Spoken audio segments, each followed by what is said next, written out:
அடியார்கள் உளமான வெளியாகும் வலிதாய வினை கூட நினையாவே வினை கூட நினையாவே பண்டை மறைவண்டரற்ற பசுந்தேன் ஞானம் பறிந்து ஒழுக சிவகந்தம் பறந்து நார கண்ட இதய கமல முகைகள் எல்லாம் கண்டிரப்ப காசினி மேல் வந்த அருட்கதிரோன் விண்ட மலர் பொழில் குடை சூழ் வெண்ணை மேவும் மெய்கண்ட தேவன் மிகு செய்வநாதன் புண்டரீக மலர்த்தாள் சிரத்தே வாழும் பொற்பாதம் எப்போதும் போற்றல் செய்வான் பொற்பாதம் எப்போதும் போற்றல் செய்வான் அடியார்க்கு எளியன் எனத்தில்லை அண்ணல் அருளும் திருமுகத்தின் பணியே பெற்றான் சாம்பாக்கு பரமுத்தி அப்பொழுதே உடலும் கரைந்திட உற்றடைந்திடுவான் உயர்தீக்கையினை அருள் நோக்கால் கடிதி குறிகோள் கொற்றங்குடியார் கமல மலரின் கடல் போற்றி கொற்றங்குடியார் கமல மலரின் கடல் போற்றி கருணை பொழி திருமுகத்தில் திருநீற்று நுதலும் கண்டாரை வசப்படுத்த கனிந்த வாயழகும் பெருமை தரு துறவோடு பொறை உளத்தில் பொறுத்தே பிஞ்சகனார் மலர்த்தாள்கள் பிரியாத மனமும் பிஞ்சகனார் மலர்த்தாள்கள் பிரியாத மனமும் மருவினர்கள் அகலாத ஞானமே வடிவாம் வளர்துரை செய் சிவ ஞான மாமுனிவன் மலர்த்தாள் ஒரு பொழுது நீங்காமல் யமதுளத்தின் சிரத்தில் ஓதியிடு நாவினில் என்று முன்னி வைத்தே உரைப்பான். திருச்சிற்றம்பலம் திருச்சிற்றம்பலம் திருச்சிற்றம்பலம். அடியார் பெருமக்களே, இந்த ஏழை ஏனையும் ஒரு பொருட்டென மதித்து இந்த இடைமருது சாத்திரக்குழு உண்மை விளக்கத்தை விளம்பச் செய்து அதற்கு திருவருள் பயம் தந்து இன்று சிவப்பிரகாசம் சித்திக்க நமக்கு அருள் கூட்டியிருக்கின்றது. இது நம்மளுடைய பெரும் கருணை, பெருமானுடைய பெருங்கரும் கருணையினாலும் குருநாதரினுடைய கருணையினாலுமே நிகழ்ந்து கொண்டிருக்கின்றது. நூலாசிரியர்களுடைய பெரும் கருணையினாலும் நிகழ்ந்து கொண்டிருக்கின்றது. இன்று நாம் சிந்திக்க இருப்பது சிவப்பிரகாசம் என்னும் தவப்பிரகாசம் செய்யக்கூடிய நூல். இந்த சிவப்பிரகாசம் நமக்கு யார் அருளி செய்திருக்கிறார் என்றால் உமாபதி சிவமையா அருளி செய்திருக்கிறார். அவருடைய நூல்களான 8 நூல்கள், மொத்தம் அட்டகம் என்று சொல்லப்படுகின்ற 8 நூல்களில் தலையான நூலாக இது இருக்கின்றது. இவர் செய்திருக்கின்ற 8 நூல்கள் எதெல்லாம் என்று நாம் சிந்தித்தோம் என்றால், ஏற்கனவே ஒரு நூல் சிந்தித்திருக்கின்றோம். திருவருட்பயன் என்னும் நூலை நாம் சிந்தித்திருக்கின்றோம். மொத்தம் 8 நூல்களிலே சிவப்பிரகாசம், திருவருட்பயன், வினா வெண்பா, போற்றி பகருடை, கொடிக்கவி, நெஞ்சு விடுதூது, உண்மை நெறி விளக்கம், சங்கற்ப நிராகரணம் என்னும் 8 நூல்கள் அருளி செய்திருக்கின்றார். இந்த 8 நூல்களிலே தலையான நூல் எது என்று சொன்னால் சிவப்பிரகாசத்தை சொல்வார்கள். இந்த சிவப்பிரகாசத்தை சொல்லும் பொழுது தவப்பிரகாச தன்மையில் விரித்த சிவப்பிரகாச செந்தமிழ் உண்மையை அருளுடன் ஆய்ந்து கொள்ள திருவருள் வினவல் திருந்திடும் அன்றே அப்படின்னு நமக்கு சொல்லுவாங்க. இந்த தவப்பிரகாச தன்மையில் விரிந்த சிவப்பிரகாசம் அப்படின்னா, சிவப்பிரகாசத்தை நம்ம பார்க்கணும்னாலோ அதை குறித்து சிந்திக்கணும்னாலோ நமக்கு என்ன இருக்கணும் அப்படின்னா தவம் இருக்கணும், தவப்பிரகாசம் இருக்கணும். அப்ப தவப்பிரகாசம் அப்படின்னா தவத்தினுடைய மிகுதி, தவம் அதிகமாக செய்திருந்தால்தான் இந்த நூலை நாம் சிந்திக்க முடியும். அப்போ இங்க கூடியிருக்கிறவர்களும் நமக்கு அருளி செய்த அருளாளர்களும், நமக்கு ஆசிரியர்களாக இருந்த அருளி செய்தவர்களும் எத்தனையோ நாம் தவம் செய்திருக்கிறோம். அப்படி தவத்தினால் விளைந்த பயன்தான் இன்னைக்கு நமக்கு இந்த சிவப்பிரகாசத்தை சிந்திக்க வைக்கிறது. சிவம் பிரகாசிக்க வேண்டும், அதுதான் நம்மளுடைய நோக்கமும். எல்லாருக்கும் என்ன வேணும் அப்படின்னா சிவம் பிரகாசிக்கணும் அப்படிங்கறது தான் நம்ம வந்திருக்கிறோம். வீடியோ ஆன் பண்ணி தான் இருக்குது. வீடியோ ஆன் பண்ணி தான் இருக்குது. இப்ப இருக்குதா? உங்க படம் இல்லையா? குருநாதருடைய படத்தை போட்டிருக்காங்க ஐயா. அப்படியா? ஆனா வீடியோ எனக்கு தெரியுது, ஆன் பண்ணி தான் இருக்குதுமா. ஐயா முகம் தெரியல, ஐயாவோட முகம் தான் தெரியுது இப்போ. அட சரி சரி சரி சரி. ஆமா, வீடியோ ஆன் பண்ணி தான் இருக்குது. குருநாதருடைய முகம் தான் தெரியுதுங்க. இருக்கட்டும், பரவாயில்ல. குருநாதர் தான் இருந்து எடுக்கிறாருன்னு நினைச்சுக்கோங்க. அடியே நல்ல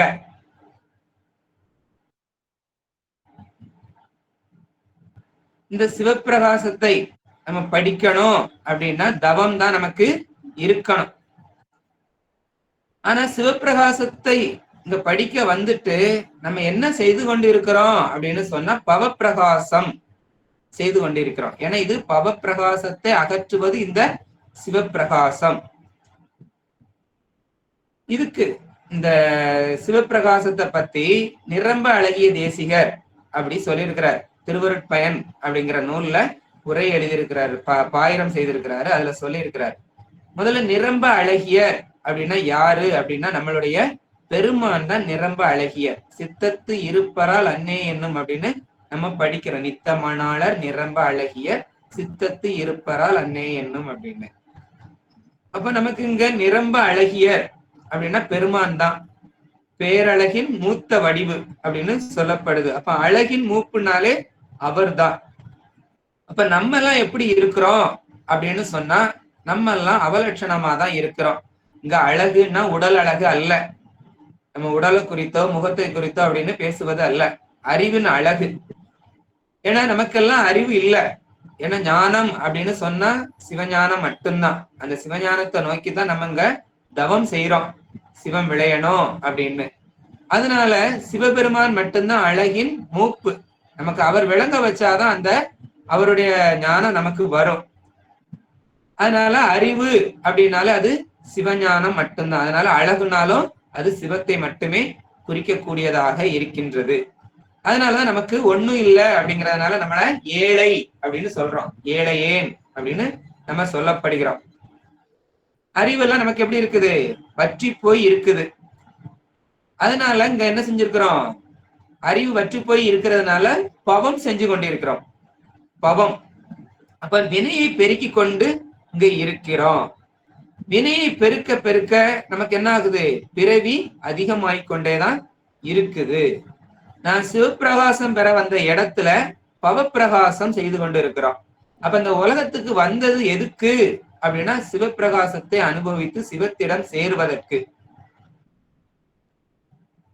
அதான் சொல்லியிருக்கிறாரு, பெற்றது கொண்டு பிழையே பெருக்கி சுருக்கும் அன்பில் அப்படின்னு நீத்தல் விண்ணப்பத்துல சொல்றாரு. பெற்றது கொண்டு எதை பெருக்கணும் அப்படின்னா அன்பை பெருக்கணும். ஆனா நம்ம என்ன பண்ணிக்கிட்டு இருக்கிறோம் அப்படின்னா மாற்றி செய்து கொண்டு இருக்கிறோம். பிழையை பெருக்கி கொண்டு இருக்கிறோம் அப்படின்னு சொல்றாரு. அதான் தாய்மானவர் சொல்லுவாரு, வந்த வரவை மறந்து மிக்க மாதர் பொன் பூமி மயக்கத்தில் ஆளும் இந்த மயக்கை அறுக்க அப்படின்னு சொல்றாரு. அப்ப இந்த மயக்கத்தை அறுக்க வந்திருக்கிறோம். மாதர் பொன் பூமி அப்படின்னு இந்த மூணு, பெண்ணாசை பொன்னாசை மண்ணாசை, இந்த மூணை அறுக்கிறதுக்கு வந்த இடத்துல மயங்கி கிடக்கிறோம். வந்த வரவை மறந்து அப்படின்னு சொல்றாரு. அப்ப இங்க மறக்கிறதுனால நமக்கு என்ன விளையுது அப்படின்னா என்ன ஆகுது? பவம் விளைந்து கொண்டு இருக்கிறது. சிவம் விளையக்கூடிய இடத்துல பவம் விளைந்து கொண்டு இருக்குது அப்படின்னு சொல்றாரு. சரி, இந்த சிவப்பிரகாசத்தை திருவருட்பயன் பாயிரத்துல சொல்லும் போது என்ன சொல்றாரு? அழகிய தேசிகர், நிரம்ப அழகிய தேசிகர். அவர் நிரம்ப அழகியர், அது பெருமான். இந்த தேசிகர், தேசிகர்னா குரு. நிரம்ப அழகிய தேசிகர் என்ன சொல்லியிருக்கிறாரு அப்படின்னா, இவர் சித்தியாருக்கும் நமக்கு உரை எழுதியிருக்கிறாரு. இவர் யாருடைய மாணவர் அப்படின்னா மறைஞான தேசிகருடைய மாணவராய் இருக்கிறாரு. அவரும் அந்த சித்தியாருக்கு உரை எழுதியிருக்கிறாரு. இந்த நிரம்ப அழகிய தேசிகர் திருவருட்பயனுக்கு உரை எழுதும் போது அதுல சிறப்பு பாயிரத்துல சொல்றாரு. ஃபர்ஸ்ட் முதல்ல பாயிரம் அப்படின்னா என்னன்னு தெரியணும். பாயிரம் அப்படின்னா ஆக்கியோன் பெயரே வழியே எல்லை நுண்பெயர் யாப்பே நுதலிய பொருளே கேட்போர் பயனொடு ஆய எண் பொருளும் வாய்ப்ப காட்டல் பாயிரத்து இயல்பே அப்படின்னு சொல்லப்படுது. இந்த 8ஐயும் சொல்லி இருந்தா அது என்னதுன்னா பாயிரம். அப்போ ஆக்கியோன் பெயர், நூல் வந்த வழி, எந்த வழியில வந்திருக்குது, நூல் வழங்கும் எல்லை, சரியா, எதுல இருந்து எது வரைக்கும் அப்படிங்கிற எல்லையை குறிக்கிறது. நூலின் பெயர் யாப்பு. யாப்பு அப்படின்னா அது தொகுத்து சொல்லப்பட்டிருக்கிறதா இல்ல விரித்து சொல்லப்பட்டிருக்கிறதா இல்லை தொகுத்தும் விரித்தும் சொல்லப்பட்டிருக்கிறதா அப்படிங்கிறத குறிக்கிறதா யாப்பு. நூல் பொருள், நூல்ல என்ன பொருள் இருக்குது. நூல் கேட்போர், அதை யாருக்கு கேட்க கொடுக்கணும் அப்படிங்கிறது. கேட்போர்னா எல்லாரும் இப்ப நம்ம உட்கார்ந்து கேட்கிறவங்க அல்ல, அதன் தகுதி, அதனுடைய தகுதி யாரு. நூல் கேட்பதால் விளையும் பயன், அந்த கேட்பவர்களுக்கு விளையக்கூடிய பயன் என்ன அப்படின்னு இந்த 8ஐயும் சொல்லி இருந்துச்சுன்னா அதுக்கு பேரு சிறப்பு பாயிரம் அப்படின்னு சொல்லப்படுது. அப்ப அந்த திருவருட்பயன்ல சிறப்பு பாயிரத்துல சிவபிரகாசத்தை பத்தி சொல்றார் நிரம்ப அழகிய தேசிகர். எப்படி சொல்றாரு அப்படின்னா, இந்த ஆகமம் அப்படிங்கிறது அது ஒரு பெரிய கடல். ஆகமம் என்கிறது பெரிய கடல். அந்த கடலை கடக்க செய்கின்ற நாவாய் இந்த சிவபிரகாசம் அப்படின்னு சொல்றாரு. நாவாய் அப்படின்னா என்ன அப்படின்னா கப்பல். நாவாய் அப்படிங்கிறத நம்ம மாத்தி எல்லாம் சொல்லக்கூடாது. நாவாய், வாய்னா அப்படின்லாம் சொல்லக்கூடாது.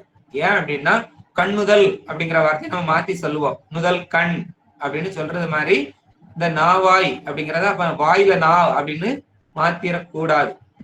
திருக்குறள்ல ஒரு ஓமை சொல்லுவாரு. கள்ளுண்ணாமை அப்படிங்கிற அதிகாரத்துல கழித்தானை காரணம் காட்டுதல் கீழ்நீர் குளித்தானை தீர்த்திரி இயற்று அப்படிங்கிற குறள் 929வது குறளா வருது. அதுல கீழ்நீர் அப்படின்னு வரும்.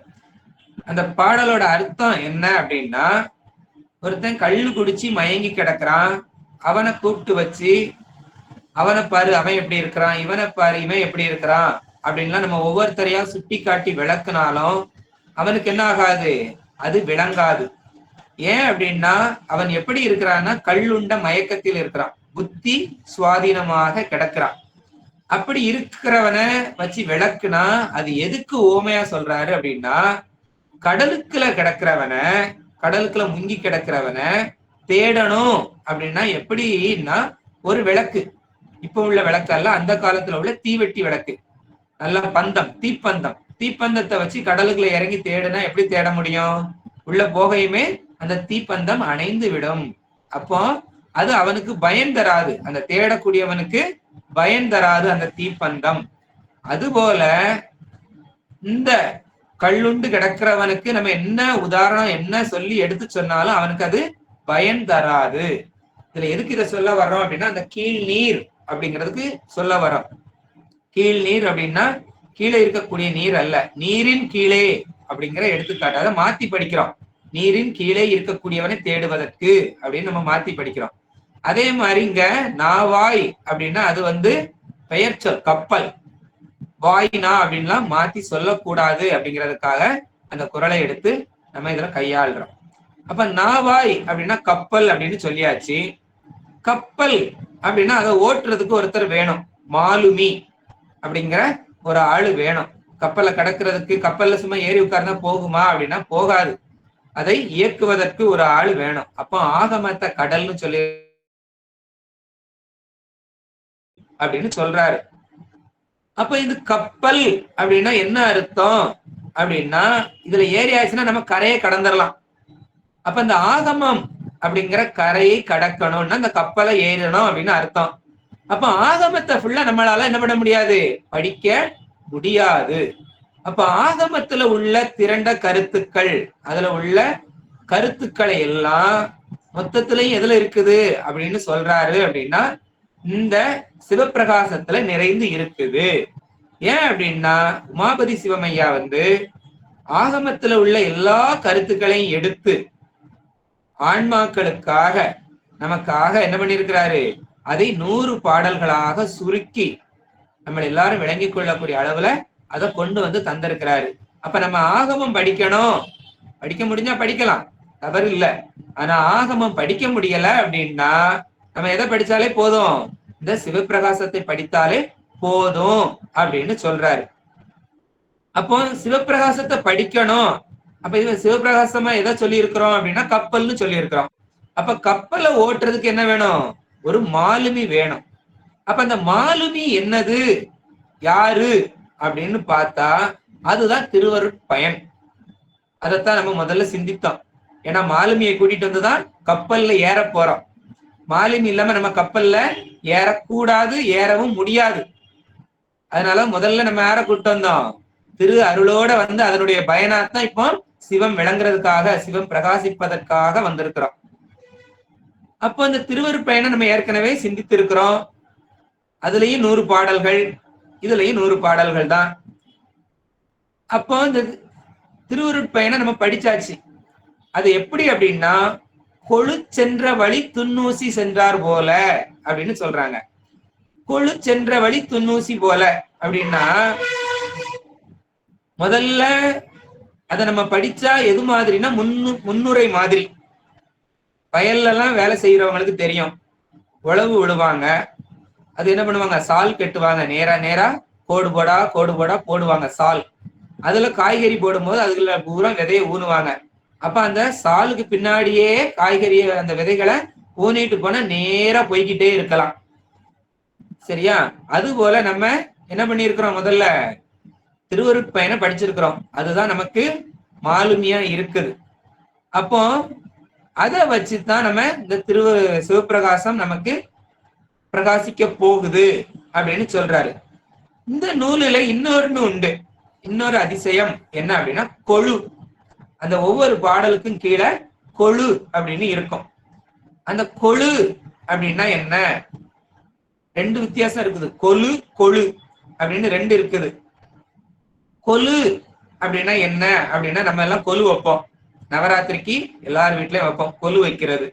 அந்த கொலு அப்படின்னா அது என்னது, அழகு, அழகு சேர்ப்பது, கோலம். அதான் கோலம் தான் கொலு, அழகா இருக்கிறது. கோலம்னாலும் அழகுதான், கொலுனாலும் அழகுதான். ஆனா இங்க அந்த கொலு அல்ல, இது கொழு. கொழு அப்படின்னா பிளக்கிறதுக்கு உதவக்கூடிய ஒரு பொருள். விவசாயம் பார்க்கிறவங்க வீட்டுல அது இருக்கும், ஏர் கலப்பை. அந்த ஏருக்கு கீழே கனமா ஒரு இரும்பு பட்டையால இருக்கும், அதுக்கு பேர் தான் என்னது, கொழு. ஏன் அப்படின்னா அந்த கொழு இல்லை அப்படின்னா மரத்தை வச்சு சும்மா அந்த மரக்கட்டையை வச்சு உழவு உழுதா மரக்கட்டை பிஞ்சு போயிடும். எதனால அப்படின்னா மண் கடினமானது. அப்ப அதுக்கு கொழு வேணும். அப்ப அந்த கொழு இருந்தால்தான் மண்ணை பிளந்து அந்த நிலத்தை பண்படுத்த முடியும். அப்ப அந்த கொழு இல்லைன்னா என்ன பண்ண முடியாது, அந்த மண்ணை பண்படுத்த முடியாது, அதை நம்ம பயன்படுத்த முடியாது. அதுபோல இதெல்லாம் ஆகமத்துல இருந்து வந்த திரண்ட கருத்துக்கள். அப்ப எப்படி இருக்கும், இது கொஞ்சம் கடினமா தான் இருக்கும். இந்த சிவப்பிரகாசம்ங்கிற நூல் கொஞ்சம் கடினமா தான் இருக்கும், ஆனா ரொம்ப அற்புதமான நூல். அதனால அதுக்கு கொழு செஞ்சு வச்சிருக்கிறார். சரியா? அதனால அதுல ஒவ்வொரு பாடல்களுக்கு கீழையும் ஒரு 2 வரியில கொழு செஞ்சு இருக்குது. சரியா? அப்ப அந்த கொழுவை படிச்சா நமக்கு என்ன ஆகும், எளிதாக அதை புரிந்து கொள்ள முடியும். இது இன்னொரு நூலுக்கும் இருக்கு, திருக்கோவையார். திருக்கோவையார் என்ற நூலுக்கும் கொழு உண்டு. ஏன் அப்படின்னா திருக்கோவையார் அப்படிங்கிற நூலும் நம்ம எல்லாம் ரொம்ப அதை படிக்கிறது இல்லை. திருவாசகம் படிக்கிற அளவுக்கு திருக்கோவையார் யாரும் படிக்கிறது இல்லை. திருக்கோவையார்லையும் கொழு உண்டு. அது ஏரணம் அப்படின்னு சொல்லுவாங்க. திருக்கோவையார்ங்கிற நூலை ஏரணம் அப்படின்னு சொல்லுவாங்க. ஏரணம் அப்படின்னா என்ன அப்படின்னா இலக்கணம் அப்படின்னு அர்த்தம். ஏரணம் அப்படின்னா இலக்கணம் அப்படின்னு அர்த்தம். அப்ப அதுலயும் கொழு செஞ்சு வச்சிருக்கிறாங்க. அப்ப அந்த கொழுவை படிச்சா நமக்கு எளிதில புரியும். அப்ப கொழு இருக்கு அப்படின்னாலே எல்லாத்துக்கும் தெரியும் இந்த நூல் கொஞ்சம் கடினமானது அப்படின்னு. அப்ப நமக்கு இதுக்கு எடுத்துக்காட்ட இன்னொன்னு சொல்லலாம், சிவஞான போதம். சிவஞான போதம் நம்ம பார்த்திருப்போம், படிக்கிறவங்க சித்தாந்தம் படிக்கிறவங்க எல்லாத்துக்குமே தெரியும் சிவஞான போதம். சிவஞான போதத்தை சூத்திரத்தை படிச்சா அது நமக்கு புரியாது, அதுல ஒண்ணுமே புரியாது. சிவஞான போத சூத்திரத்தை எடுத்து வச்சு பார்த்தோம் அப்படின்னா அது 4 வரியில இருக்கும். அது நமக்கு புரியாது, எளிதில புரியாது. அப்ப அதுக்கு கருத்துரை அப்படின்னு ஒண்ணு இருக்கும். அதுக்கு கீழே என்ன இருக்கும்? கருத்துரை அப்படின்னு இருக்கும். இப்ப 1ஆம் நூற்பாவை எடுத்துக்கிட்டோம் அப்படின்னா, அவன் அவள் அது எனும் அவை மூவினை இன்மை தோற்றிய திரியே ஒடுக்கி மலத்து உளதாம் அந்த மாதிரி என்மனார் புலவர் அப்படின்னு இருக்கும். இது சூத்திரம். இப்படி சொன்னா நமக்கு எல்லாத்துக்குமே இது புரியாது. அதுல கருத்துரைன்னு 2 வரியில இருக்கும். என் முதலிற்றோ எனின் சங்கார காரணனாய் உள்ள முதலையே முதலாக உடைத்து இவ்வுலகம் என்பது உணர்த்துதல் முதலிற்று அப்படின்னு சொல்லும் போது நமக்கு ஓரளவுக்கு புரிய ஆரம்பிக்கும். அப்ப முதல்ல நமக்கு என்ன அப்படின்னா, எளிதில் புரிந்து கொள்வதற்காக அந்த கொழுங்கிறது இருக்குது. இப்ப வேதங்கள்லயும் அப்படித்தான் ஒரே வார்த்தையில சொல்ல. வேதம்னா என்ன? வேதத்துல ஒரே வார்த்தையில சொல்லுறது இருக்குது இல்லையா? திரண்ட கருத்து, மகா வாக்கியம் அப்படின்னு சொல்றோம். திரண்ட கருத்து, அதையும் நம்ம அந்த சுருக்கமா சொல்றதுதான். அப்ப அந்த சுருக்கமா சொல்றது எளிதாக புரிந்து கொள்வதற்கு அப்படின்னு சொல்லப்படுது. அப்ப இங்க இவர் கொடுத்திருக்கிறது எல்லாமே வேத ஆகம செய்திகளை திரட்டி இதுல காட்டியிருக்கிறாரு அப்படின்னா அது எவ்வளவு கடினம் அப்படிங்கறத நாம எளிதில புரிந்து கொள்ளலாம். அப்ப இந்த சிவப்பிரகாசம் எப்படி இருக்குது அப்படின்னு சொன்னா 2 பகுதிகளாக பிரித்து வைத்திருக்கிறார். ஒண்ணு பொது அதிகாரம், மற்றொன்று உண்மை அதிகாரம் அப்படின்னு 2 அதிகாரமாக நமக்கு பிரிச்சு வச்சிருக்கிறாரு. பொது அதிகாரம் என்பது காப்பு செய்யுள்ள தொடங்குது. முதல்ல காப்பு செய்யுளை தொடங்கி பாயிரத்துல இருந்து ஆரம்பிக்குது. பாயிரத்துல கூத்த பெருமானை முதல்ல வழுத்துகின்றார், கூத்த பெருமானை வணங்குகின்றார். ஏன் முதல்ல கூத்த பெருமானை வணங்குகின்றார் அப்படின்னு பார்த்தா, நாம் எல்லாம் உய்வு அடையும் பொருட்டு பெருமான் செய்கின்ற ஐந்தொழிலுக்காக அதை அந்த கூத்த பெருமானை முதல்ல வணக்கம் செய்கின்றார். ஏன் இந்த பெருமான் நமக்கு ஐந்தொழில் செய்யலன்னா நாம் எல்லாம் என்ன பண்ண முடியாது? உய்வு அடைய முடியாது. அதனால கூத்த பெருமானை இந்த ஐந்தொழில் செய்யும் காரணத்திற்காக முதல்ல பதியை குறித்து வணக்கம் செய்கின்றார். அந்த ஐந்தொழில் செய்கின்ற நடராஜ பெருமானை முதல்ல வணங்கி அடுத்த பாடலாக, இது முதல் பாடலாக இருக்கிறது, அடுத்த பாடலாக சிவகாமி அம்மையை வணங்குகிறார். இது பதியினுடைய சக்தி. முதல்ல பதியை கூப்பிட்டாச்சு, இப்பொழுது சக்தியை கூப்பிடுகின்றார், அம்மையையும் கூப்பிடுறார். இது 2வது பாடலாக அமைத்திருக்கின்றார். அடுத்ததாக 3வது பாடலாக மூத்த பிள்ளையார். ஏன்னா இது பிள்ளை அப்படிங்கிற உறவு முறையில கூப்பிடுறார். முதல்லையும் காப்பு செய்யுள்ள சொல்லியாச்சு, காப்பு செய்யுள்ள பொதுவா சொல்லி வணக்கம் சொல்லி இருக்கிறாரு. அடுத்து இப்ப பிள்ளையார், மூத்த பிள்ளையார் அப்படிங்கிறதுனால, அவருடைய பெருமானுடைய மூத்த பிள்ளை அப்படிங்கிறதுனால அதுக்காக அவரை 3வது வணங்குகின்றார். அடுத்து 4வது பாடலிலே இளைய பிள்ளையாராகிய முருகப்பெருமானை வணங்குகின்றார். 5வது பாடலிலே சந்தான குறவர்களை வணங்குகின்றார். 6வது பாடலிலே தனது குருநாதராகிய மறைஞான சம்பந்தருக்கு மட்டும் தனிப்பாடல் அமைத்திருக்கின்றார். அவருக்கு மட்டும் தனிப்பாடலாக அமைத்து வணக்கம் சொல்லுகின்றார். அடுத்ததாக நுதலிய பொருள். இந்த நூல் என்ன சொல்லுகிறது என்பதை 7வது பாடல்ல வச்சிருக்கிறார். 7வது பாடல்ல நுதலிய பொருள் அப்படிங்கிற பாடல்ல வச்சிருக்கிறாரு. இந்த நூலுடைய இது ரொம்ப முக்கியமான ஒரு பாடலும் கூட. ஏன்னா இது என்ன சொல்லுது அப்படிங்கிறதுக்கு தெரியணுங்கிறதுக்கான பாடலா இருக்கிறது.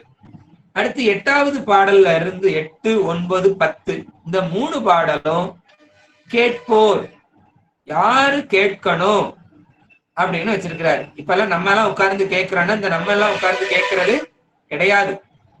ஏன்னா கேட்கிறவங்களுக்குன்னு ஒரு இலக்கணம் வச்சிருக்கிறார், தகுதி. அந்த தகுதி உள்ளவங்க இதை கேட்கணும் அப்படின்னு சொல்றார். தகுதியை பத்தி, யாரு கேட்கணும், கேட்கறதுக்கு உண்டான தகுதி என்ன அப்படின்னு பேசுறாரு. அப்ப அந்த தகுதியெல்லாம் நம்மகிட்ட இருக்குதா இல்லையா அப்படிங்கிறது நமக்கு தெரியாது. இருந்தாலும் நமக்கு பெருமான் கொடுத்திருக்கிற பெரும் கருணை, இன்னைக்கு உட்கார்ந்து இந்த நூலை சிந்திக்கிறோம். அப்போ அது கேட்கறதுல நம்மளும் அந்த கூட்டத்துல ஒருத்தரா இருக்கிறோம் அப்படின்னு சொல்றாரு.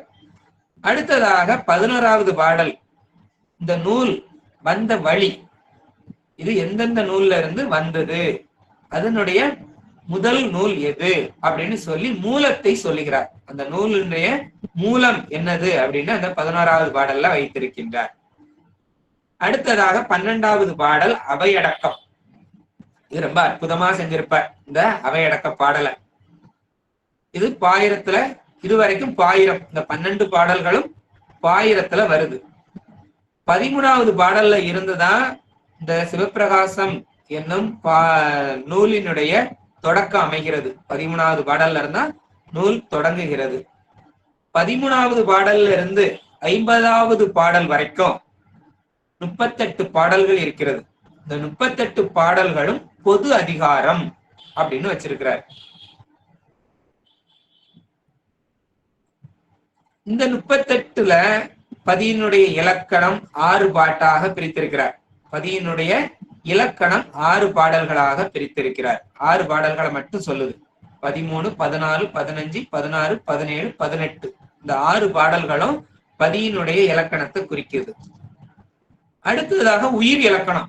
நம்ம எல்லாம் முப்பொருளை பத்தி தான் பேசுவோம். நமக்கு எல்லாமே முப்பொருள் மட்டும்தான். நம்ம சைவ சமய கொள்கை எது அப்படின்னா முப்பொருள் தான். அப்போ முதல் பொருளாகிய பதியை பத்தி 6 பாடல் சொல்லியாச்சு. அடுத்ததாக ஒரு பாட்டு உயிர் இலக்கணம். நம்ம பசுவுக்கு ஒரு பாட்டு, அது 19வது பாட்டு மட்டும்தான் வச்சிருக்கிறார். அடுத்து பார்த்தோம் அப்படின்னா பாசத்தை பற்றி 13 பாட்டுல சொல்றார்.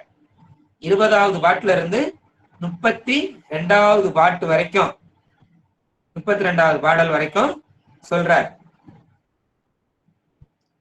அதற்கு பிறகு அவத்தையை பற்றி சொல்றாரு. அவத்தையை பற்றி ஒரு 18 பாட்டு, 33ல இருந்து 50 பாட்டு வரைக்கும்.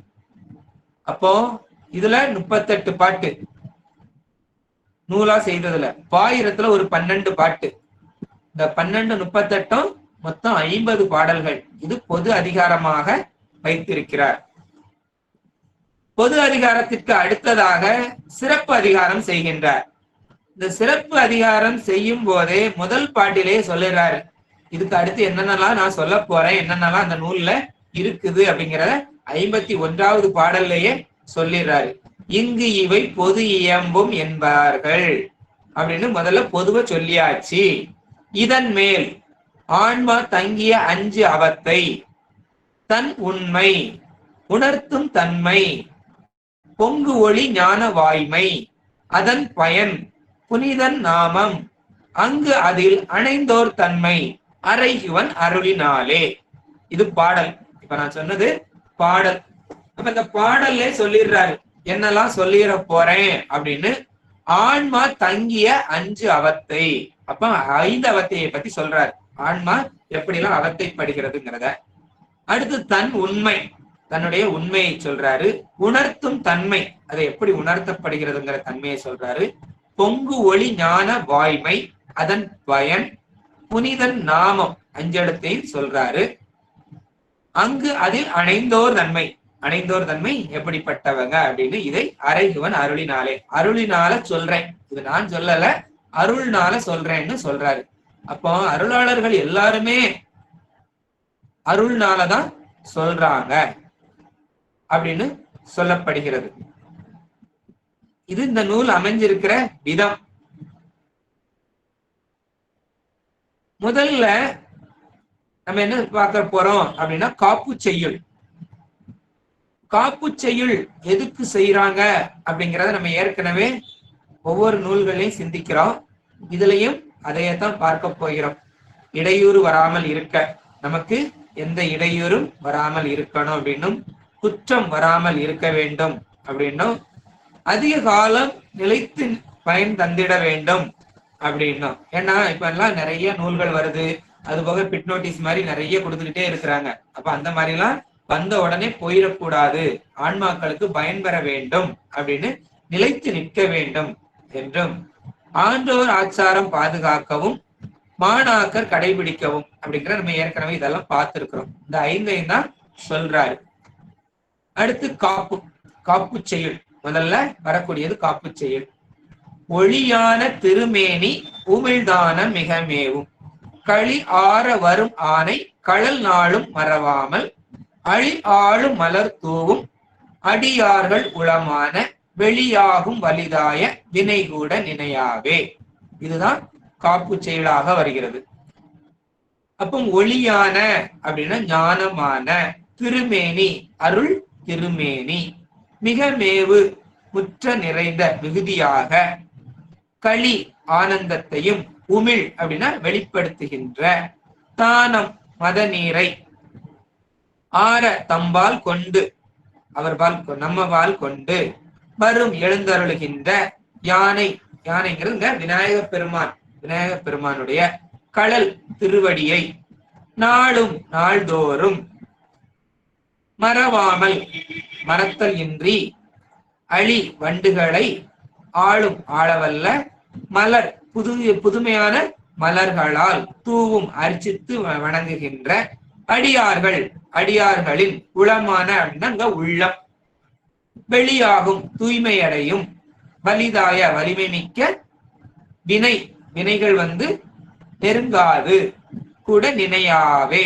அப்படின்னு சொல்றாரு. அப்ப இது நம்ம அதனுடைய அர்த்தத்தை பார்க்கிறோம். அப்ப இதுக்கு உண்டான விளக்கத்தை சிந்திக்கலாம்.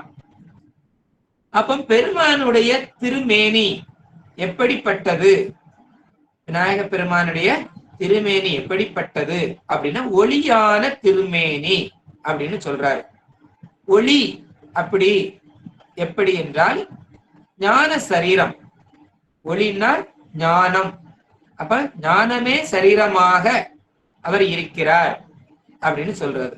அப்ப நம்மளுடைய சரீரம் எல்லாம் எப்படிப்பட்டது அப்படின்னா இது ஊன சரீரம்.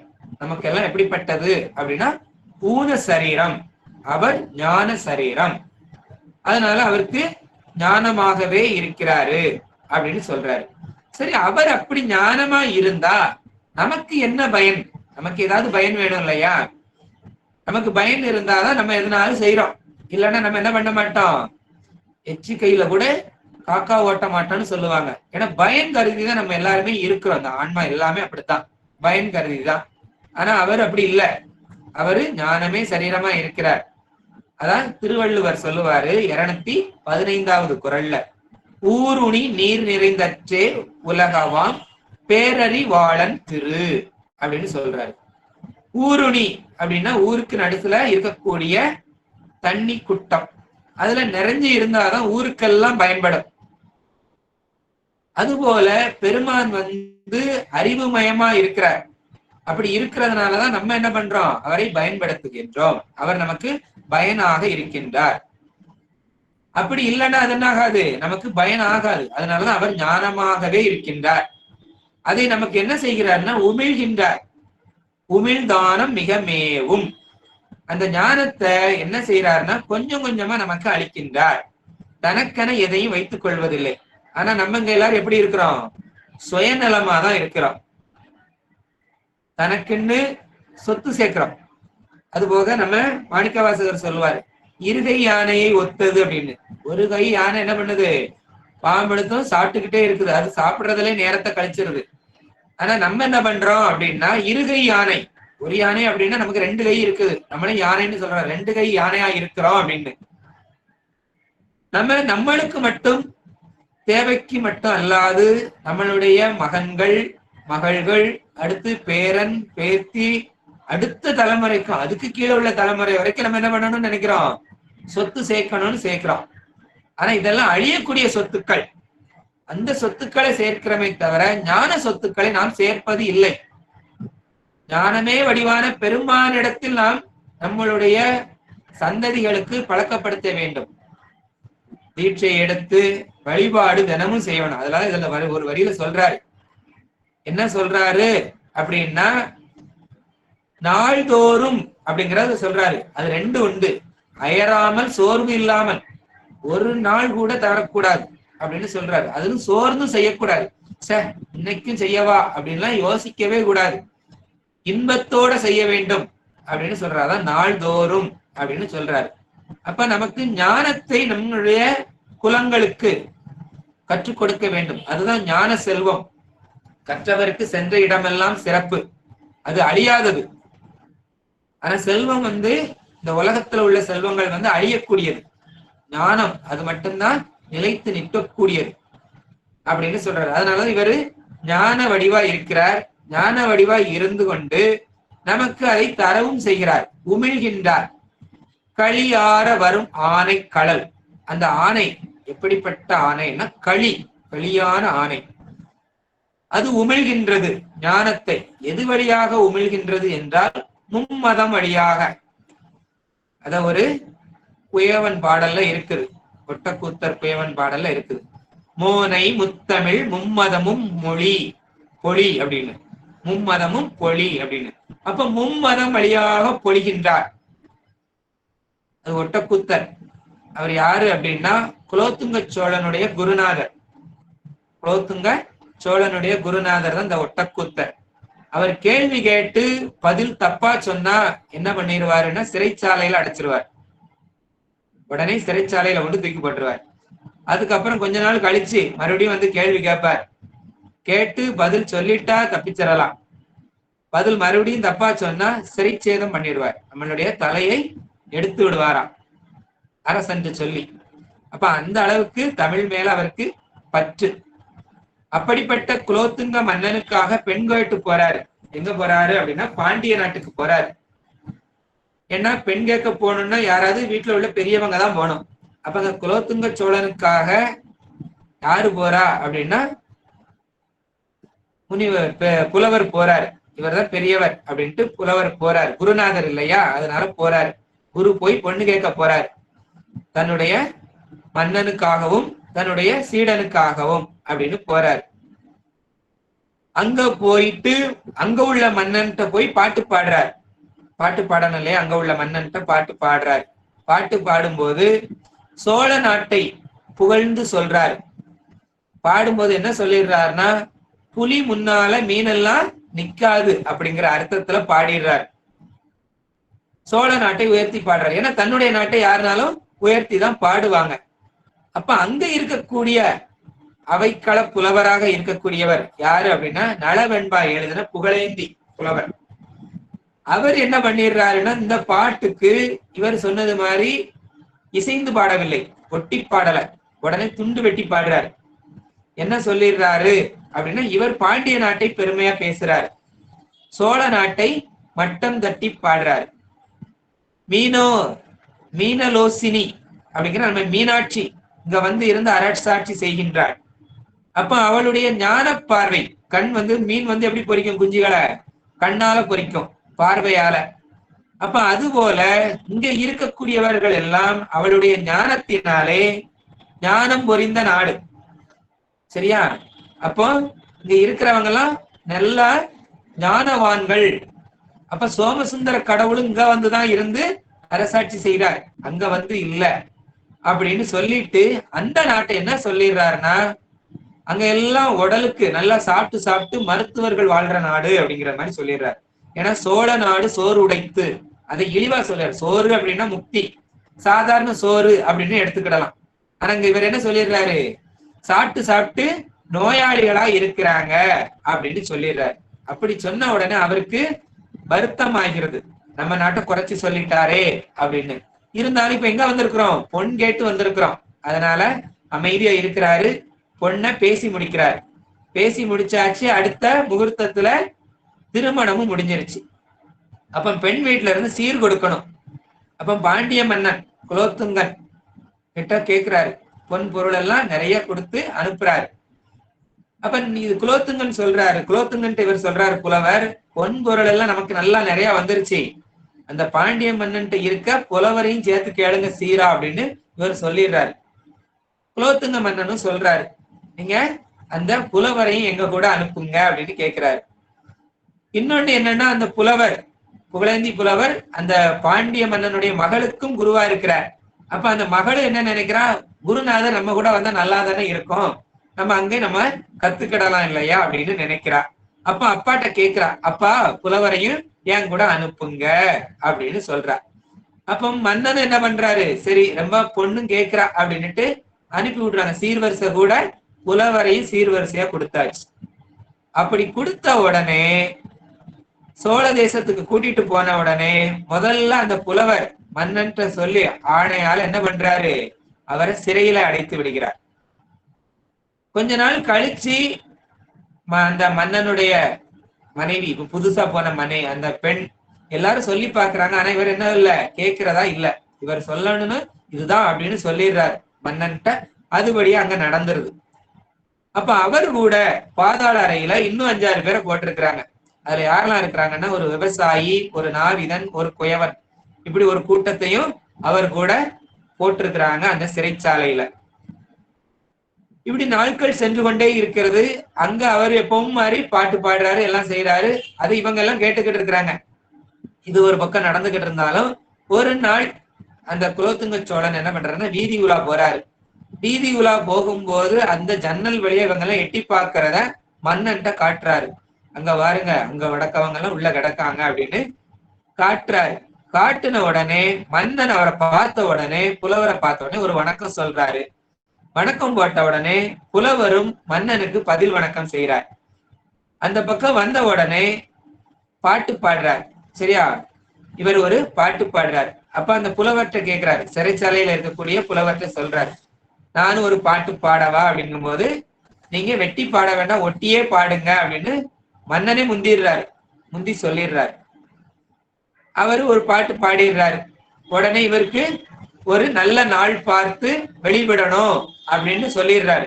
அப்படி சொன்ன உடனே, ஆனா அங்க இருக்கக்கூடிய சோழ தேசத்துல இருந்த ஏற்கனவே இருக்கக்கூடிய புலவருக்கு என்ன ஆகல, ஒட்டக்கூத்தருக்கு மனம் தாங்கவே இல்லை. எப்படியாவது இவரை பயப்பட வைக்கணும், இந்த பாண்டிய தேசத்துல உள்ள அந்த புலவரை பயப்பட வைக்கணும் அப்படின்னு எதிர்பார்த்துக்கிட்டே இருக்கிறாரு. அப்ப அங்க இருக்கிற ஒரு 4 பேர் இருக்கிறாங்க இல்லையா, அதுல ஒருத்தனை கூப்பிட்டு பாடணும் அப்படின்னு சொல்றாரு. நான் கேட்கிற கேள்விக்கு பதில் சொல்லணும் அப்படின்னு. இல்லைன்னா உடனே என்ன பண்ணுவேன், உடனே தலையை வெட்டி போடுவேன் அப்படின்னு பயம் காட்டுறாங்க. அப்படின்னு பயம் காட்டுன உடனே முதல்ல யார கூப்பிடுறாங்கன்னா குயவனை கூப்பிடுறாங்க. குயவனை கூப்பிட்ட உடனே சொல்றாரு, மோனை முத்தமிழ் மும்மதமும் பொழி யானை முன் வந்து எதிர்ப்பவன் யாரடா அப்படின்னு கேட்கிறார். எதிர்த்தவன் யாரடா அப்படின்னு. அப்ப இதைத்தான் நம்ம சொன்னோம், யானை மும்மதமும் பொழிகிறது அப்படின்னு. அப்ப இந்த ஒட்டக்கூத்தர் சொன்னதுக்கு அவன் திருப்பி பதில் சொல்லணும். அவன் பதில் சொல்ல தெரியாம முடிச்சாச்சுன்னா என்ன ஆகும், தலை வெட்டப்படும். அப்ப அவன் என்ன பண்றான்னா, அந்த குயவன் பாட்டிலே பதில் சொல்றான். கூனையும் குடமும் குண்டு சட்டியும் பானையும் வனை அங்குச பயன் நான் அப்படின்னு. நான் யாரு அப்படின்னா கொசவன். அப்ப கொசவன்னா பானை செய்யறவன். அதான் அவன் பானையை வச்சே பாட்ட சொல்றான். அந்த குடமும் குண்டு சட்டியும் செய்யக்கூடிய, பானை செய்யக்கூடிய குயவன். அப்ப குயவன்கிறத அங்குசம், அங்குசவன் அப்படின்னு சொல்றத, நான் குசவன் அப்படிங்கிறத அங்குசம் அப்படிங்கிறான். அங்குசம் எதுக்கு பயன்படும்னா யானை அடக்குறதுக்கு. ஏன்னா அவரு ஒட்டக்கூத்தர் நான் யானை அப்படின்னு சொல்றாரு. அப்போ அங்க இருக்கிறவன் அந்த சின்ன பையன் என்ன சொல்றான், அந்த பானை நெய்றவன் நான் அங்குசம், அவனுடைய குலத்தை சொல்றத அதை இப்படி சொல்றான். அப்ப அவர் யாரு, குலோத்துங்க சோழன் கைதட்டி சிரிக்கிறார். எப்பா இவர் இப்படி பாடிட்டாரே அப்படின்னு. ஏன்னா இவனை எதிர்த்து பாடுறது யாரும் கிடையாது, அடக்குறதும் கிடையாது. அந்த அளவுக்கு இவருடைய பாடல்கள். அப்ப இப்படி சொன்ன உடனே, இதெல்லாம் உனக்கு எப்படி வந்துச்சுது, நீ ஒரு குயவன் தானே அப்படின்னு கேட்கும் போது, இந்த புலவர் உள்ள இருக்கிறாரு இல்லையா, அவர் படிக்க நாங்க கேட்டுக்கிட்டு இருந்து அதுல இருந்து எங்களுக்கு இந்த ஞானம் வந்துட்டு அப்படின்னு சொல்றாரு. இதை ஏன் சொல்றோம் அப்படின்னா, அந்த முதல்ல சொன்ன அந்த மும்மதமும் பொழிகிறது யானை. அடுத்து இன்னொன்னு என்ன அப்படின்னா, ஞானிகள் கூட இருந்தா அஞ்ஞானி கூட ஞானி ஆயிடுவான் அப்படிங்கிறதான். பூவோடு சேர்ந்த நாரும் மணக்கும்ங்கிற இது போலதான். அப்ப இந்த மத்தவங்களையும் அடுத்து கூப்பிட்டு பாட வைக்கிறாங்க. பாட வச்சா எல்லாரும் ஒவ்வொரு பாட்டு பாடுறாங்க. இங்க ஞானிகளுடைய சார்பு நமக்கு முக்கியம், நமக்கு தேவை அப்படிங்கிறதான் சொல்றாரு. அதனாலதான் ஒளியான திருமேனி உமிழ்தானம். அப்ப ஒளியான ஞான மேனி உள்ளவங்கிட்ட, ஞானமே வடிவா இருக்கிறவங்கிட்ட தான் நம்ம என்ன பண்ணணும், தொடர்பு வைக்கணும். அதனாலதான் சார்ந்ததின் வண்ணம் அப்படின்னு சொல்றோம். நம்ம எது கூட சாரணும் அப்படின்னு நமக்கு தெரிஞ்சிருக்கணும். பதி கூட தான் சாரணும், பாசத்து கூட சாரக்கூடாது. அதனாலதான் சொல்லப்படுது. அடுத்து இன்னொன்னு, இறைக்கின்ற கிணறு தான் ஊறும். இறைக்கதான் என்ன ஆகும், ஊறும். இறைக்காத கிணறு எல்லாம் என்ன ஆகும், நாற்றம் எடுக்கும். அப்ப ஞானம் இருந்து ஞானம் சார்ந்துட்டோம் அப்படின்னா நமக்கும் பெருமான் ஞானத்தை கொடுப்பார். அப்ப நமக்கு ஞானத்தை கொடுக்கிறாரு அப்படின்னா நம்ம என்ன செய்யணும்? அதை நம்மளும் கொடுக்கணும். நமக்கு இருந்தா தானே கொடுக்கிறது அப்படின்லாம் யாரும் சொல்லக்கூடாது. ஏன்னா நமக்கு தெரிந்ததை சொல்லி கொடுக்கணும். அந்த ஞானத்தை சொல்லி கொடுக்கணும். ஏன்னா நம்ம நிறைய படிக்கிறோம். எத்தனையோ பேர் நிறைய தொகுப்புகள்லாம் படிச்சுக்கிட்டே இருக்கிறாங்க. நிறைய தொகுப்பு முடிச்சவங்க எல்லாம் இருக்கிறாங்க. அப்ப அவங்க எல்லாம் என்ன செய்யணும் அப்படின்னா, தன் சக நம்ம வேற எங்கேயும் போய் சொல்லி கொடுக்கலாட்டாலும் வீட்டுல உள்ளவங்களுக்கு சொல்லி கொடுக்கணும், குழந்தைகளுக்கு சொல்லி கொடுக்கணும், அந்த தெருவுல உள்ளவங்களுக்கு சொல்லி கொடுக்கணும். நம்ம பெரிய பெரிய பெரிய பெரிய இடத்துல எல்லாம் போய் சொல்லி கொடுக்கணும், நம்ம ஆசிரியரா தான் இருந்து சொல்லி கொடுக்கணும் அப்படிங்கறதெல்லாம் கிடையவே கிடையாது. எங்க இருந்தனாலும் சொல்லி கொடுக்கலாம். ஏன்னா நம்மளுடைய திருவாவடுதுறை ஆதீனம் நிறைய மையங்களை வைத்திருந்தாலும் இன்னும் அது நமக்கு முழுமை பெறவில்லை. ஏன்னா எத்தனையோ கிராமங்கள் இதே தெரியாம இருக்குது. ஆதீனங்கள்னா என்னன்னு தெரியாம இருக்குது, குருமார்கள்னா என்னன்னு தெரியாம இருக்க கிராமங்கள் இருக்குது, சாத்திரங்கள் தோத்திரங்கள் அப்படின்னா என்னன்னே தெரியாத கிராமங்கள் எல்லாமே இருக்குது. அப்ப நம்ம படிக்கிறவங்க நமக்கு ஒரு விஷயம் தெரிஞ்சிருச்சு அப்படின்னா அதெல்லாம் சொல்லி கொடுக்கணும் அப்படிங்கறதுதான். அதான் இறைக்கின்ற கிணறு தான் ஊரும். நம்ம சொல்லி கொடுக்கலன்னா நமக்கு ஞானம் சித்திக்காது, அதுக்கு மேல போகாது, அது இருக்கிறத அப்படியே நின்று போயிடும். அதனால சொல்லி கொடுக்கணும் அப்படின்னு சொல்றது. அதுல சிறந்த தானம் ஞான தானம் அப்படின்னு சொல்றோம். ஏன் அப்படின்னா கர்ணன் தானத்தில் வீரன். அவன் மோட்சத்துக்கு போய் கதவை திறக்கிறான், மோட்ச கதவை தட்டுறான், ஐயா நான் வந்துட்டேன் அப்படின்னு. ஆனா அங்க என்ன பண்றாங்க? மோட்சத்துக்கு உள்ள விடல. ஏன் அப்படின்னா அவன் ஞான தானம் செய்யவே இல்லை. அவன் உலகத்தில் உள்ள அழியக்கூடிய பொருள்களைத்தான் தானமாக செய்திருக்கின்றான், ஞானத்தை தானமாக செய்யவே இல்லை. அதனால அவனை சொர்க்கத்துக்கு தான் அனுப்புறாங்க. அங்க சொர்க்கத்துக்கும் போய் அவனுக்கு என்ன ஆச்சுதுன்னா பசிதான் வந்துச்சுது. ஏன்னா அவன் அன்னதானமும் செய்யல. அன்னதான சத்திரத்தை சுட்டு விரலால காட்டதான் செஞ்சான். அதனால அன்னதானம் செய்யாததுனால அவனுக்கு அங்கேயும் பசிதான் இருந்துச்சு. ஏன்னா அது பசிக்கக்கூடிய இடமே கிடையாது சொர்க்கம். அது எல்லாம் ருசிக்கக்கூடிய இடம். அப்படி இடத்துல போய் அவனுக்கு பசிச்சிருக்குன்னா அந்த தானத்தின் சிறப்பை சொல்றாங்க. அப்ப தானத்துல அன்னதானம் ஞானதானம்ங்கிறது,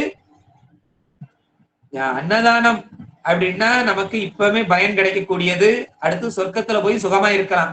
ஆனா ஞானதானம் பண்ணல அப்படின்னா நம்ம எங்க போக முடியாது? நம்ம மோட்சத்துக்கு போக முடியாது, பெருமான் கிட்ட நெருங்கவே முடியாது.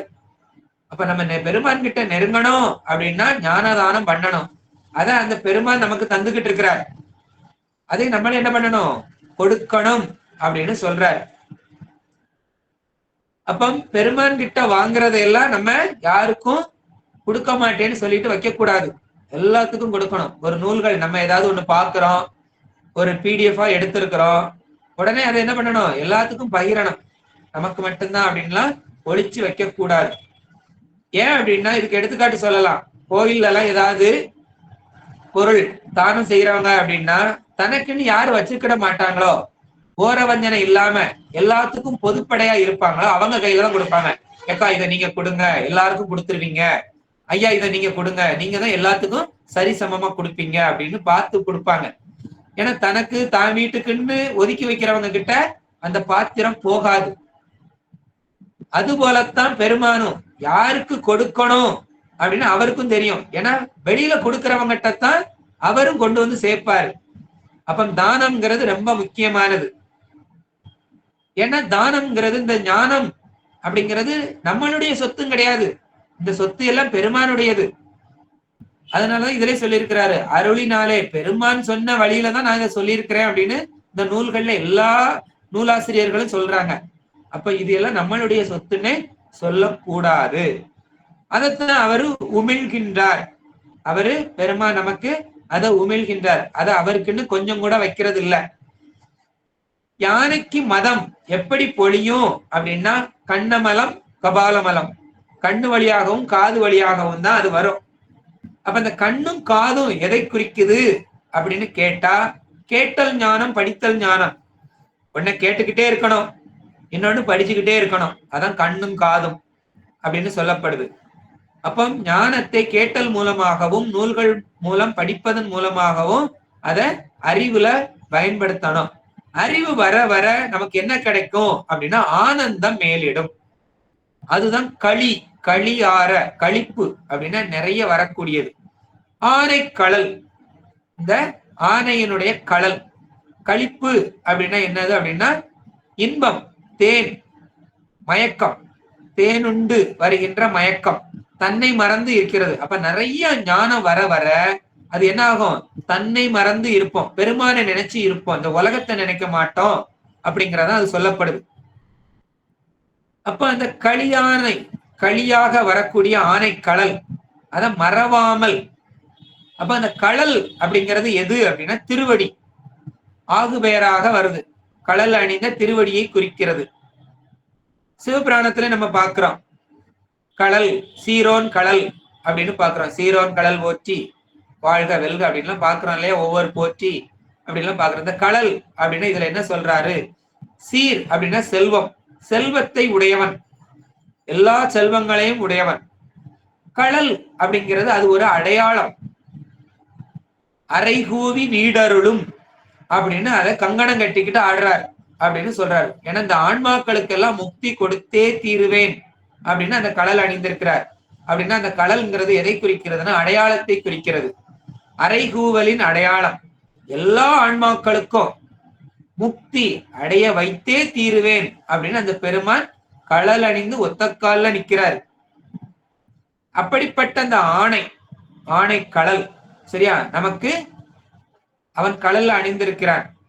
அதை நமக்கு எதற்காகனா நம்மளை அழகு சேர்ப்பதற்காக அணிந்திருக்கின்றான்.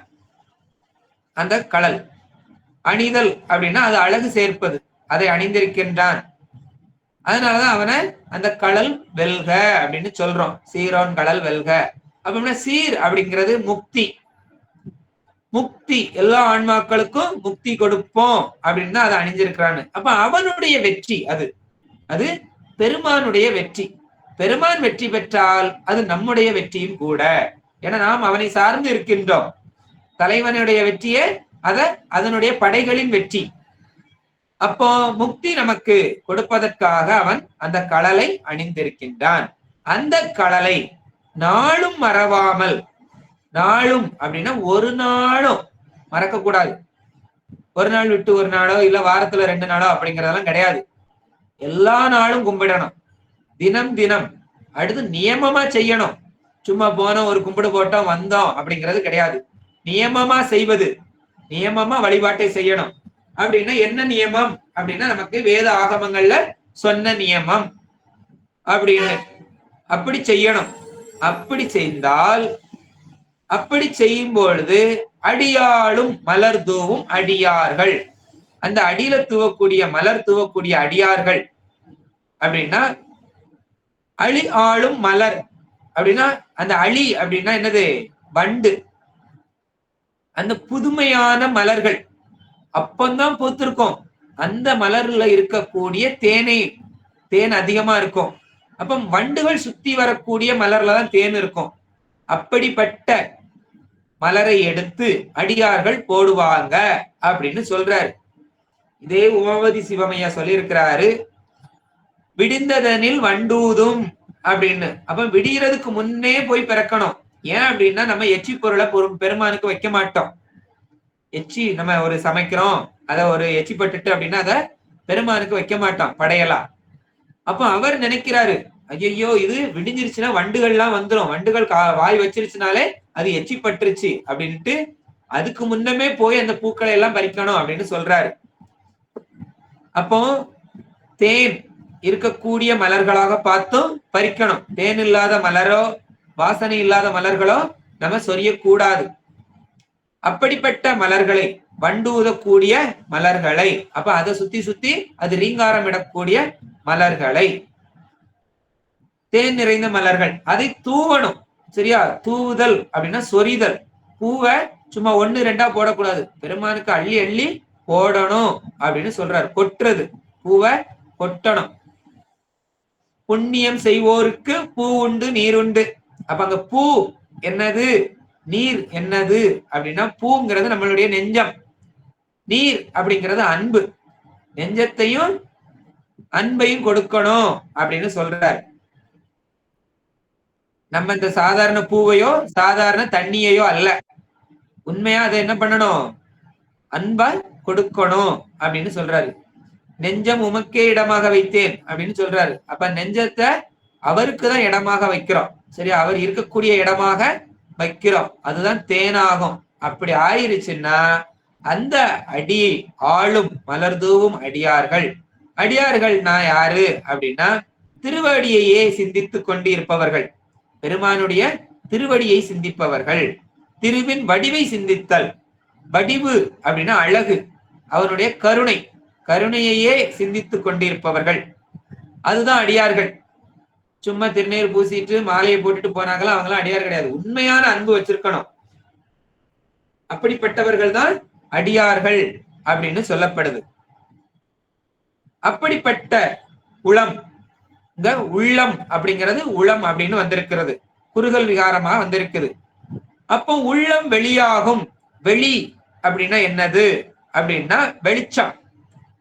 ஏன் அப்படின்னா இருளாய உள்ளத்தின் இருளை நீக்கி அப்படின்னு அப்பர் சுவாமி பாடுறார். அப்ப உங்க உள்ளத்துல இருள் இருக்குது. உள்ளம் அப்படின்னா என்னது, நம்ம அறிவை சொல்றோம். அப்ப அறிவுல இருள் இருக்குது அப்படின்னு சொல்றாரு. மண்டி கிடக்குது புதர். இப்ப நம்ம காட்டுக்குள்ள எல்லாம் போறோம், புதரா இருக்கும். அங்க சூரிய ஒளி வருமா அப்படின்னா சூரிய ஒளி வராது. சூரிய ஒளி வர முடியாம அந்த புதர் மண்டி கிடக்கும். அதுக்குள்ள இருட்டா இருக்கும். ஏன்னா நிழலாதான் இருக்கும். நிழலா இருக்கும் போது அது இருட்டா இருக்கும். அப்ப அந்த இருட்டு அப்படிங்கிறது நமக்கு என்ன கிடையாது, வெளிச்சம் இல்லை அப்படின்னு. அப்ப அந்த வெளிச்சம் இல்லாத புதர் காட்டுக்குள்ள யானை நடமாடிச்சுன்னா என்ன ஆகும், அதெல்லாம் சமட்டி மிதிச்சு துவசமாக்கிறோம். அப்ப அது எல்லாம் அழிஞ்சிரும், அதெல்லாம் நசுக்கிறோம், நசுக்கி போட்டுரும். அப்படி நசுக்கி போட்டுருச்சுன்னா அங்க என்ன வந்துடும், அது எல்லாம் கீழே கிடக்கும், அந்த இருள் நிக்காது. சரியா, சூரிய ஒளி உள்ள வந்துடும். அப்ப வெளியாகிவிடும், அது பறந்து விரிந்ததாகிவிடும். அதைத்தான் சொல்றாரு வெளி, வெளியாகும் அப்படின்னு சொல்றாரு. அப்ப இருட்டா இருக்கிற இடங்கள் எல்லாம் யானை உலாவிருச்சுன்னா அது வெளியாயிரும் அப்படின்னு சொல்றாரு. அதனாலதான் இங்க நம்ம ஆனைமுக பெருமான நம்ம அறிவுல கொண்டு வரோம். நம்ம அறிவுல என்ன இருக்குது, இருள் இருக்குது. அப்படிப்பட்ட இருள் இருக்கிற இடத்துல பெருமானை கொண்டாந்து நம்ம வைக்கிறோம் அப்படின்னு சொல்றோம். அப்படி வைத்தாச்சுன்னா அங்க என்ன நடக்கும் அப்படின்னா வினை அப்படிங்கிறது வராது. வினை கூட, சரியா, வினை கூட நினையாவே. அது எப்படிப்பட்ட வினை அப்படின்னா வலிய வினை. அப்ப எந்த வலிமையான வினையா இருந்தாலும் பெருமான் வந்து உட்கார்ந்துட்டார்னா அங்க வினை என்ன பண்ணாது, நில்லாது அப்படின்னு சொல்லப்படுது. வினை செய்யறதுன்னா என்ன அப்படின்னா நாம் அல்லாததை நாம் அப்படின்னு கிட்டோம், நமது அல்லாத பொருளை நமதுன்னு சொல்றதுதான் வினை. நான் செஞ்சேன், நான் செஞ்சேன், இது என்னோடது அப்படின்னு சொல்றோம். இந்த பாட்டு அழகா சொல்றாரு சிவஞான போதத்துல 10ஆம் நூற்பா 2வது அதிகாரணத்துல முதல் பாட்டுல, நாம் அல்ல இந்திரியம் நம் வழியின் அல்ல, வழி நாம் அல்ல, நாமும் அரண் உடைமை ஆம் என்னில் எத்தனுவில் நின்றும் இறைவணியார்க்கு இல்லை வினை. அங்க இல்லை வினை அப்படின்னு சொல்றாரு. ஏன் அப்படின்னா நாம் அல்ல இந்திரியம், நம் வழியின் அல்ல, வழி நாம் அல்ல அப்படின்னு இத பிரிச்சு பிரிச்சு சொல்றாரு. அப்ப நம்முடையது எதுவும் கிடையாது, எல்லாமே யாருடையது, அரண் உடைமை. உடைமை அப்படின்னாலே நம்மளும் என்ன ஆயிடுவோம், அதுல அடிமை. உடைமைன்னா நாம அதுல உள்ள வந்துடுறோம், நாம அவனுக்கு அடிமை ஆயிடுறோம் அப்படின்னு சொல்றாரு. இத 3 விதமா 3 வரியில எப்படி சொல்லியிருக்கிறாரு அப்படின்னா, நான்னு சொல்லக்கூடாது, முதல்ல எனதுன்னு சொல்லக்கூடாது, எனதுன்னு சொல்லக்கூடாதத நாம் இன்னும் இங்க 2வதுல சொல்றாரு. அப்ப நாம் அல்ல இந்திரியம், நம் வழி அல்ல, வழி நாம் அல்ல அப்படின்னு 3 தான் சொல்லியிருக்கிறாரு. அப்ப எந்த பொருளும் நம்முடையது அல்ல. நம்ம எல்லாருமே என்னதான், வெறும் சும்மாதான், டம்மி பொருள்கள் தான், பாவைதான், பொம்மை. அப்ப நம்முடையது இல்லைன்னு சொல்லியாச்சு. அப்ப நான் அப்படின்னு நம்ம என்ன தன்னிலைப்படுத்தலாமா, நம்ம முன்னிலைப்படுத்தலாமா அப்படின்னா சொல்லக்கூடாது. ஏன்னா நம்ம எல்லாம் அடிமை அப்படின்னு சொல்லியாச்சு. அப்ப 2ஐயும் நம்ம சொல்ல முடியாது அப்படிங்கிறத இதுல அழகா சொல்றாரு. அப்ப நான் எனது அப்படிங்கிறது இருந்துச்சதுனால அங்க என்னது வந்துடும், வினை வந்து விடும் அப்படின்னு சொல்றாரு. அப்ப அந்த வினை வராம இருக்கணும் அப்படின்னா நம்ம என்ன சொல்லணும்? பெருமானை கொண்டாந்து அந்த இடத்துல வைக்கணும். அப்படின்னா அந்த ரெண்டும் போகும், வினை வராது. இல்லை வினை அப்படின்னு சொல்றாரு இல்லையா? அப்ப அங்க சொல்றாரு. அப்ப இந்த உடம்ப கொண்டுதான் நாம என்ன செய்யறோம்? இந்த வினைகளை எல்லாம் செஞ்சு கொண்டே இருக்கிறோம். தன்முனைப்பு இருக்குது. அதனாலதான் இந்த அறிவுல கொண்டாந்து பெருமானை வைக்கணும். தன்முனைப்பு இருக்கிறது வரைக்கும் நமக்கு வினை வந்துகிட்டு தான் இருக்கும். பெருமான் வரமாட்டார், முக்தியும் கிடைக்காது. அப்ப அந்த பெருமானை வளர்த்தணும் அப்படின்னா பெருமானுடைய கழல் திருவடியை நாம் பற்ற வேண்டும் அப்படின்னு சொல்றோம். அப்ப வேற பெருமான்ட்டு என்னெல்லாம் இருக்குது அப்படின்னு பார்த்தா, அந்த பெருமானுடைய பெரு வயிறு அது எதை குறிக்குது அப்படின்னா பூரணத்தை குறிக்குது. பரிபூரணம், எல்லாம் நிறைந்ததை குறிக்கிறது. அடுத்து 5 கரம். அந்த 5 கரம் அப்படிங்கிறது 5 தொழிலை குறிப்பதாக வருகிறது. 5 தொழிலை குறிக்கிறது. அவனுடைய கொம்புகள், அந்த கொம்பு அதுல ஒரு கொம்பு ஒடிஞ்சிருக்கும், ஒரு கொம்பு முழுமையாக இருக்கும். அதை எதை குறிக்குது அப்படின்னா ஒடிந்த கொம்பு அபரஞானத்தையும் முழு கொம்பு பரஞானத்தையும் குறிக்கிறது. அப்ப ஞானத்தை குறிப்பதாக அது வருது. அடுத்து எதை குறிப்பது? கொம்பு, அதை கையில வச்சு எழுதுறாரு. அந்த முகம் எப்படிப்பட்ட முகம் அப்படின்னா ஆனை முகம். அது ஓம்காரத்தை குறிப்பதாக வருகிறது. அப்போ பெருமானுடைய முகம் ஓம்காரம். அடுத்து காது ஏன் பெருசா இருக்குது அப்படின்னா நிறைய கேட்கணும், நிறைய கேட்கணும் அப்படிங்கறத அது பெரிய காதா வச்சிருக்கிறாரு. ஆனா நம்ம என்ன பண்றோம் அப்படின்னா நிறைய பேசுறோம், பேச்ச குறைச்சி. அதனால ஒரு வாய் வச்சிருக்கிறாரு. கண்ணு 2 இருக்குது, காது 2 இருக்குது, கை 2 இருக்குது, மூக்கு துவாரம் 2 இருக்குது. ஆனா வாயை மட்டும் ஏன் 1 வச்சிருக்கிறாரு அப்படின்னா பேச்ச குறைக்கிறதுக்கு தான். சொல்லற சொற்களை எல்லாம் குறைக்கணும், நம்ம பேச்ச குறைக்கணும். அப்படியே பேசுவதா இருந்தாலும் அந்த பேச்சு எந்த பேச்சா இருக்கணும் அப்படின்னா பெருமானை குறிச்சு பேசுறதா மட்டும்தான் இருக்கணும். நீங்க என்ன செஞ்சீங்க, அதை என்ன பண்ணீங்க, இதை என்ன பண்ணீங்க, இந்த உலக விஷயத்தையே பேசவே கூடாது. அதனாலதான் ஒரு வாய் கொடுத்து மற்ற உறுப்புகள் 2 இருக்கு. முகத்துல இருக்கக்கூடிய கண்ணு 2, காது 2ன்னா அதுக்குத்தான். நல்லா படிக்கணும், நிறைய படிக்கணுங்கிறதுதான் கண்ணு 2. நிறைய கேட்கணும் அப்படிங்கிறதுதான் காது 2. வாயை மட்டும் 1 வச்சிருக்கிற. அதனால நிறைய கேட்டு படிக்கணும். அப்படி படிக்கிறதுக்கு தான் அது. அடுத்து அவனுடைய கொம்பு, அந்த துந்திக்கை, தொங்குகின்ற கை, அது எது மாதிரி இருக்குதுன்னா கோமுகி மாதிரி இருக்குது அப்படின்னு. ஏன் அப்படின்னா அவனுடைய பரிபூரணம், அந்த வயிறு நிறைஞ்சு இருக்கிறது பரிபூரணம். அதுல இருந்துதான் அந்த ஞானத்தை நமக்கு கொடுக்கிறான், பரிபூரணத்துல இருந்து. அப்ப அதை கொடுக்கும் போது முழுவதையும் நம்மகிட்ட கொடுத்தாச்சுன்னா நம்மளால என்ன பண்ண முடியாது, தாங்க முடியாது. நம்ம எல்லாம் ஃபீஸ் ஆகி போயிருவோம். இப்ப டிரான்ஸ்பார்மர்ல இருந்து கரண்ட் வருது அப்படின்னா நேரா பல்புக்கு கொடுக்க முடியாது. அது போல் மூலமா எடுத்து அதுல இருந்து குறைச்சு சுவிட்ச் போர்டுக்கு கொண்டுட்டு வந்து சுவிட்ச் போர்டுல இருந்தா கொடுப்போம். அப்போ எப்படி ஒரு பெரிய மின்னாலையிலிருந்து டிரான்ஸ்பார்மருக்கு வந்து டிரான்ஸ்பார்மர்ல இருந்து கொஞ்சம் கொஞ்சமா மாற்றி கொடுக்கறது போல நமக்கு என்ன பண்ண முடியாது, நேரடியா அவர் கொடுக்க முடியாது. அதனாலதான் குருநாதர்கள் மூலமா கொடுக்கிறார். அப்போ அந்த துதிக்கைங்கிறது அதைத்தான் காட்டுது. தேவையான அளவு கொடுப்பார், பிற நிப்பாட்டி வச்சுக்கிடுவார், பிற தேவையான அளவு கொடுப்பார், நிப்பாட்டி வச்சுக்கிடுவார். அதனாலதான் அது 4 வாய், தொங்குகின்ற வாய் அப்படி வச்சிருக்கிறார் அப்படின்னு இந்த பாடல்ல சொல்றாரு. அப்ப இந்த பாடல் காப்பு செய்யுள் அப்படிங்கிறது எதை குறிச்சு வருது அப்படின்னா பெருமானை குறித்து வருது. ஒளியான திருமேனி உமிழ்தானம் மிகமேவும் களி ஆற வரும் ஆணை கழல் நாளும் மறவாமல் அழியாளும் மலர் தூவும் அடியார்கள் உளமான வெளியாகும் வலிதாய வினை கூட நினையாவே அப்படிங்கிறது வருது. அப்ப பெருமான நம்ம முன்னிறுத்திட்டோம் அப்படின்னா நமக்கு என்னது வராது, வினைகள் வராது அப்படின்னு சொல்லியிருக்கிறார். இது உமாபதி சிவமையா செய்த காப்பு செய்யுள்.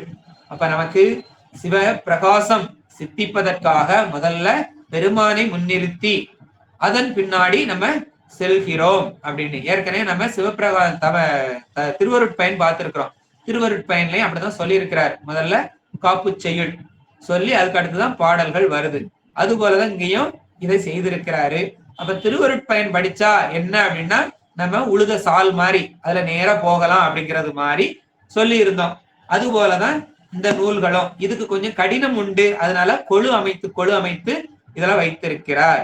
அதனால இதை நம்ம என்ன எப்படி படிக்கணும் அப்படின்னா, கொஞ்சம் சிரத்தையோடு படிக்க வேண்டும், முழு மனதோட இருந்து படிக்கணும் அப்படின்னு சொல்லப்படுது. இப்ப நம்ம எல்லாம் நிறைய ஆன்லைன் கிளாஸ்ல கேட்கிறோம். ஆனா பாதி நேரம் என்ன செய்யறோம் அப்படின்னா, சிரத்தை கிடையாது, போட்டு விட்டுட்டு வேற வேலை பார்த்துக்கிட்டு இருப்போம், இல்லைன்னா சமையல் வேலை செய்வோம், ஏதோ ஒண்ணு. அப்ப காதுல அது பதியாது. ஏன் அப்படின்னா, ஒரு 100 வார்த்தைகள் சொல்லக்கூடிய இடத்துல ஏதோ ஒரு வார்த்தை, ஏன்னா 100 வார்த்தை நம்மள மாற்றாது, ஏதோ ஒரு வார்த்தை அது உள்ள போய் வேலை செய்யும். அப்ப எவ்வளவு சிரத்தையோட இருந்து இந்த நூல்களை கற்க வேண்டும் அப்படிங்கிறதுக்கு அதை சொல்லப்படுகிறது.